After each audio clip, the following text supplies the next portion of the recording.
विद्यार्थी संख्या 0 असल्याने शाळा बंद पडू नये म्हणून स्थलांतराच्या बनावट आदेश तयार करून शिक्षण विभागाची फसवणूक केल्याप्रकरणी एकाविरुद्ध विजापूर नाका पोलीस ठाण्यात गुन्हा दाखल करण्यात आला आहे। उत्तर कसब्यातील काळी मशिदीजवळ या पत्त्यावर शाळा सुरू होती। इंदिरा गांधी प्राथमिक विद्यालय सोलापूर या संस्थेची शाळा उत्तर कसबा येथे सुरू होती। विद्यार्थी संख्या नसल्याने ती बंद पडणार होती। ती बंद पडू नये आणि महाराष्ट्र शासनाकडून आर्थिक फायदा मिळत राहावा म्हणून शाळा स्थलांतरित करण्याचा निर्णय घेतला। शालेय शिक्षण व क्रीडा विभाग मंत्रालय मुंबई यांच्या 28 फेब्रुवारी 2014 असा जावक क्रमांक नमूद केलेला आहे। तो बनावट शासन निर्णय शिक्षण विभाग पुणे यांच्या कार्यालयात 27 ऑक्टोबर 2014 रोजी पूर्वी सादर केला। बनावट आदेशाच्या आधारे पुणे शिक्षण विभागाने महानगरपालिका प्राथमिक शिक्षण मंडळ सोलापूर यांच्याकडे संस्थेस स्थलांतर मान्यता देण्यात आल्याचे आदेश दिले। महानगरपालिका प्राथमिक शिक्षण मंडळ सोलापूर यांनी संस्थेचे स्थलांतर झाल्याचे पत्र दिले। मात्र बनावट शासन निर्णय तयार करून पुणे येथील शिक्षण विभाग आणि पर्यायाने महाराष्ट्र शासनाची फसवणूक केली अशी फिर्याद रजनी मनोज राऊळ वय 43 राहणार जुना विडी घरकुल 1 ग्रुप यांनी विजापूर नाका पोलीस ठाण्यात दिली। या प्रकरणी भारतीय दंडविधान कलम 420, 465, 467, 468, 471 प्रमाणे पवन भालचंद्र बारगजे राहणार सोलापूर यांच्या विरुद्ध गुन्हा दाखल झाला आहे। तपास पोलीस निरीक्षक गायकवाड करत आहेत।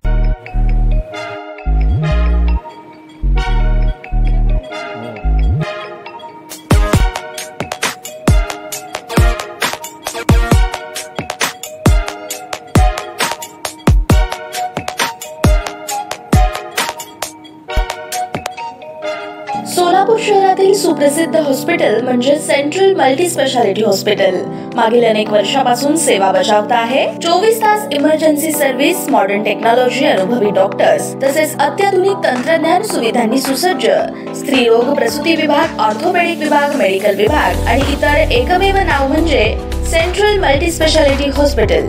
पत्ता गणेशपेठ शॉपिंग सेंटर, मंगळवार बाजार, सोलापूर। ताज्या बातम्या पाहण्यासाठी प्राईम महाराष्ट्र न्यूज चॅनलला सबस्क्राईब करा।